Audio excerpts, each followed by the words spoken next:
Assalamualaikum warahmatullahi wabarakatuh.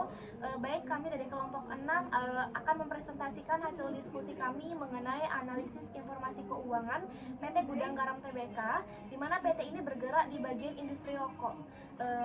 Penyampaian pertama, saya sendiri Melisa Maria Putri dengan rekan saya Nila Ayu Andrelin, Suci Rahmawati. Saya akan menyampaikan materi pertama, yaitu bab pertama analisis lingkungan bisnis di tahun 2024. Faktor industri dan regulasi. Yang pertama, kenaikan cukai rokok yang tinggi pada tahun 2024 memberikan tekanan besar pada sektor tembakau, termasuk potensi daya beli masyarakat yang menurun. Nah, akumulasi kenaikan cukai rokok sejak tahun 2020 menyebabkan penurunan volume penjualan rokok nasional dan profitabilitas perusahaan. Akibatnya, keputusan pemerintah untuk tidak menaikkan cukai pada tahun 2025 memberikan peluang pemulihan penjualan dan laba perusahaan, serta mendukung industri rokok untuk stabil kembali.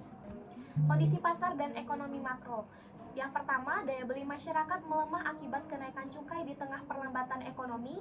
Kedua, total volume penjualan rokok nasional turun dari 226,9 miliar batang menjadi 211,7 miliar batang. Ketiga, Indonesia tetap menjadi pasar konsumen besar dengan mayoritas populasi berusia produktif dan tingkat perokok laki-laki dewasa yang cukup tinggi, yaitu sekitar 55%. Posisi kompetitif perusahaan. Yang pertama, pangsa pasar rokok Gudang Garam turun menjadi 17,5% pada tahun 2024, mencerminkan adanya tantangan dalam pertahanan posisi kompetitif industri. Kedua, volume penjualan Gudang Garam mengalami penurunan tajam mencapai 13,5% dengan total volume sebesar 53,1 miliar batang. Ketiga, strategi Gudang Garam difokuskan pada upaya menghadapi pergeseran pasar dan persaingan dari produsen kecil serta rokok ilegal. Dampak sosial dan ketenaga kerjaannya. Yang pertama, Gudang Garam menyediakan lebih dari 30,300 lapangan kerja langsung, terutama di sektor produksi dan distribusi rokok. Perusahaan mendukung petani tembakau dan cengkeh melalui pelatihan, bantuan bibit unggul, dan harga jual panen yang adil. Dengan memberikan gaji layak dan program kesejahteraan karyawan, perusahaan menunjukkan komitmen terhadap peningkatan taraf hidup masyarakat sekitar. Pemasaran dan distribusi. Yang pertama, Gudang Garam menjadi strategi distribusi yang efisien untuk memastikan ketersediaan produk di seluruh wilayah Indonesia. Kedua, perusahaan meluncurkan variasi SKT dan SKM baru untuk menjangkau konsumen dengan daya beli terbatas. Yang ketiga, aktivitas pemasaran dilakukan secara multi-channel melalui media digital, televisi, dan pemasaran langsung. Bab kedua itu ada strategi bisnis. Aspek ekonominya. Yang pertama itu ada efisiensi biaya sebagai prioritas. Kedua, diversifikasi produk. Ketiga, penguatan jaringan distribusi. Keempat, target pasar internasional. Kelima, perencanaan keberlanjutan usaha. Aspek lingkungan hidup dan sosialnya. Yang pertama, efisiensi energi dalam operasional. Kedua, daur ulang limbah produksi. Ketiga, penghijauan di area pabrik. Keempat, pemberdayaan masyarakat sekitar pabrik. Kelima, kerjasama strategis dengan petani lokal. Materi selanjutnya yang akan disampaikan oleh rekan saya yaitu Nila Ayu Andrelin.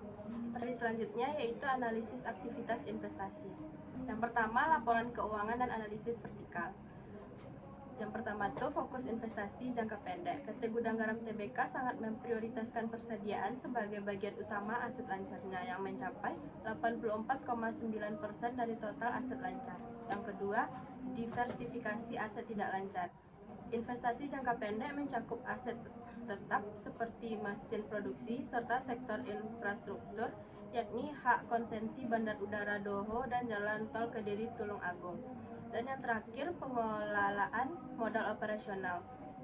Aktivitas investasi vertikal mencerminkan kemampuan perusahaan untuk mengoptimalkan modal kerja operasional guna menciptakan pendapatan berkelanjutan. Yang kedua, laporan keuangan dan analisis horizontal. Yang pertama, penurunan pendapatan. Terjadi kontraksi pendapatan sebesar 17% di tahun 2024 yang disebabkan oleh turunnya daya beli konsumen dan perpindahan konsumen ke produk rokok dengan golongan cukai rendah. Yang kedua, tekanan pada profitabilitas. Margin laba bruto turun tajam sebesar 36% akibat beban cukai yang lebih tinggi yang tidak diimbangi dengan efisiensi operasional. Yang ketiga, laba bersih drastis menurun. Laba bersih merosot hingga 82% karena kombinasi tekanan pendapatan dan kenaikan operasional yang menunjukkan ketahanan perusahaan terhadap beban pasar yang berat. Materi yang keempat, analisis aktivitas pendanaan. Yang pertama, liabilitas dan pendanaan. 1. Dominasi utang jangka pendek. Yang kedua, tren peningkatan liabilitas jangka panjang. Yang ketiga, strategi pelunasan utang. Yang kedua, pendanaan dan strategi keuangan. Yang pertama, upaya pembayaran utang. Penurunan saldo pinjaman bank jangka pendek sebesar 4,02 triliun menunjukkan langkah strategis perusahaan dalam mengurangi ketergantungan pada utang. Yang kedua, pengurangan beban bunga. Dengan pelunasan utang, perusahaan berhasil mengurangi beban bunga yang berdampak positif pada laba bersih dan efisiensi finansial di tahun mendatang. Dan yang terakhir, strategi pengurangan utang. PT Gudang Garam Tbk menerapkan strategi deleveraging untuk memperkuat struktur keuangan. Materi selanjutnya yaitu analisis rasio dan keuangan. Yang pertama, rasio likuiditas. 1. Memperlihatkan kekuatan manajemen arus kas gudang garam dengan meningkatnya rasio lancar menjadi 228,5% pada tahun 2024, menunjukkan kemampuan perusahaan yang lebih kuat dalam memenuhi kewajiban jangka pendek. Yang kedua, pengurangan kewajiban jangka pendek sebesar 29,5% pada tahun 2024. Yang ketiga, peningkatan kas dan setara kas serta efisiensi struktur modal mendukung kestabilan keuangan perusahaan meskipun menghadapi tantangan dari penurunan volume penjualan. Yang kedua, rasio solvabilitas. Rasio utang terhadap ekuitas menurun drastis dari 51,9% pada tahun 2023 menjadi 37,2% di tahun 2024, menandakan pengurangan ketergantungan pada utang. Kompensasi utang jangka pendek perusahaan berkurang menjadi 90,45% dari total utang di tahun 2024, menandakan langkah Gudang Garam menuju struktur utang yang lebih stabil. Dan yang terakhir, Gudang Garam aktif menerapkan strategi deleveraging dengan melunasi utang secara signifikan untuk mengurangi risiko finansial dan menurunkan tekanan bunga di masa mendatang. Yang ketiga, rasio aktivitas. Rasio penjualan terhadap inventory menurun tipis dari 2,56 di tahun 2023 menjadi 2,44 di tahun 2024, menunjukkan adanya efisiensi dalam pengelolaan persediaan meskipun penjualan menurun. Selanjutnya, rasio penjualan terhadap aset tetap turun dari 4,84 menjadi 4,47, menunjukkan pengurangan aktivitas operasional akibat penurunan volume penjualan nasional. Dan terakhir, rasio penjualan terhadap piutang bergerak turun dari 60,93 di tahun 2023 menjadi 53,58 di tahun 2024, menandakan perlambatan pada konversi pendapatan menjadi arus kas yang dapat diterima. Yang keempat, rasio profitabilitas. Margin laba bersih turun menjadi 81,6% di tahun 2024 disebabkan oleh tekanan biaya cukai dan daya beli masyarakat yang melemah. Selanjutnya, ROE menunjukkan kinerja yang melemah seiring menurunnya efisiensi penggunaan ekuitas dalam menghasilkan laba karena dampak dari meningkatnya tekanan biaya operasional. Dan yang terakhir, meskipun terjadi penurunan profitabilitas, perusahaan tetap mencatatkan laba operasi positif sebesar 187,9 miliar pada tahun 2024, didukung oleh efisiensi beban produksi dalam mengimbangi penurunan pendapatan. Dari selanjutnya, analisis prospektif PT Gudang Garam Tbk. Pertama, diversifikasi bisnis dan investasi infrastruktur. Yang pertama, investasi infrastruktur baru. Yang kedua, investasi pada proyek jalan tol. Yang ketiga, strategi jangka panjang. Kedua, pergeseran tren konsumen. Yang pertama, fenomena down trading. Yang kedua, inovasi produk. Yang ketiga, fokus pada loyalitas konsumen. Baiklah, materi selanjutnya akan disampaikan oleh rekan saya, Suci. Jadi selanjutnya itu analisis distress PT Gudang Garam Tbk. Selanjutnya itu indikator profitabilitas, pemulihan laba bersih. PT Gudang Garam Tbk berhasil mencatat laba bersih sebesar 192,7 miliar pada tahun 2024, melanjutkan pemulihan dari kerugian tahun sebelumnya sebesar 369,1 miliar. Selanjutnya tekanan pada margin. Meskipun mencatat laba, rasio laba bruto turun dari 12,3% pada tahun 2023 menjadi 9,5% pada tahun 2024 akibat tekanan kenaikan cukai. Selanjutnya itu manajemen biaya operasional.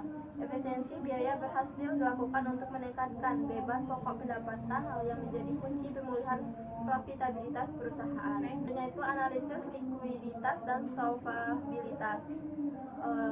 Yang pertama itu rasio lancar meningkat. Kemampuan perusahaan untuk memenuhi kewajiban jangka pendek tercermin dari peningkatan rasio lancar menjadi 228,5% pada tahun 2024 dibandingkan 183,2% pada tahun 2023. Selanjutnya penurunan utang. Rasio utang terhadap ekuitas menurun signifikan dari 50,1% pada tahun 2023 menjadi 37,2% pada tahun 2024, menunjukkan perbaikan struktur permodalan. Selanjutnya itu kebijakan dividen. Perusahaan mempertahankan kas operasional dengan tidak membagikan dividen pada tahun 2024 sebagai langkah memperkuat struktur keuangan. Selanjutnya itu kesimpulan. Pada tahun 2024, PT Gudang Garam Tbk menghadapi tekanan signifikan pada profitabilitas akibat penurunan volume penjualan dan kenaikan tarif cukai yang berkelanjutan, yang mendorong terjadinya pergeseran konsumsi ke produk rokok berharga lebih murah. Namun, di tengah penurunan laba, perusahaan berhasil memperkuat kondisi keuangan melalui strategi pengurangan utang, peningkatan likuiditas, serta kebijakan penahanan dividen untuk menjaga kestabilitasan kas. Diversifikasi investasi ke sektor infrastruktur juga menunjukkan upaya jangka panjang perusahaan dalam mengurangi ketergantungan pada industri rokok. Secara keseluruhan, PT Gudang Garam Tbk masih berada dalam kondisi keuangan yang relatif stabil dan memiliki ketahanan yang baik dalam menghadapi tantangan industri. Sekian presentasi dari kelompok kami ucapkan terima kasih. Assalamualaikum warahmatullahi wabarakatuh.